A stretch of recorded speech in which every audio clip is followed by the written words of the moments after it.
વાઘોડિયા તાલુકામાં ડેવ ડેમ કેનાલની ચાલી રહેલી કામગીરીમાં કરોડો રૂપિયાના ભ્રષ્ટાચારના ગંભીર આક્ષેપો સામે આવ્યા છે। કેનાલમાં ઠેર ઠેર તિરાડો જોવા મળતા સ્થાનિક ખેડૂતોમાં રોષ વ્યાપ્યો છે।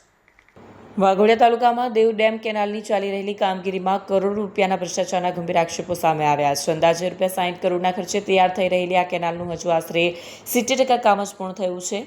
ખેડૂતોના આક્ષેપ મુજબ કોન્ટ્રાક્ટર દ્વારા અત્યંત હલકી ગુણવત્તાનું મટીરીયલ વાપરવામાં આવ્યું છે, જેના કારણે પાણી આવતા પહેલા જ કેનાલની હાલત બિસ્માર બની ગઈ છે।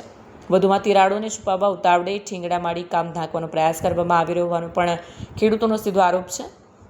કેનાલની હાલત જોઈ સ્થાનિક ખેડૂતોમાં ભારે આક્રોશ ફાટી નીકળ્યો છે। રોષે ભરાયેલા ખેડૂતો દ્વારા જવાબદાર અધિકારીઓને લેખિતમાં રજૂઆત કરી સમગ્ર મામલે નિષ્પક્ષ અને કડક તપાસ કરવાની માંગ ઉઠાવવામાં આવી છે। હવે પ્રશ્ન એ છે કે તંત્ર ભ્રષ્ટાચારના આક્ષેપો સામે જવાબદાર લોકો વિરુદ્ધ કડક પગલાં લેશે કે પછી સમગ્ર મામલો દબાવી દેવામાં આવશે। વિડીયો જર્નાલિસ્ટ મુકેશ પરમાર સાથે સત્ય ટીવી ન્યૂઝ, વાઘોડિયા, વડોદરા।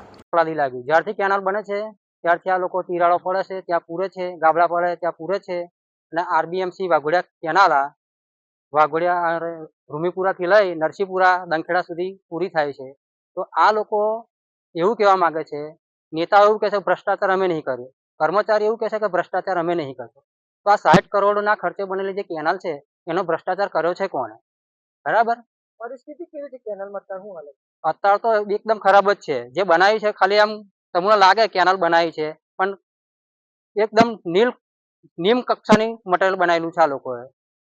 તો હલકી કામગીરી જેને લઈને આપણે રજૂઆત કરી? હા, રજૂઆત વારંવાર રજૂઆત કરી છે, પણ કોઈ નેતા કે કોઈ કર્મચારી એવું કે અમે જોવાયા હતા। તો તમે જોવાયા હતા તો હલકી કક્ષાનું મટીરીયલ વાપર્યું લોકોએ તો તમને દેખાયું નહીં?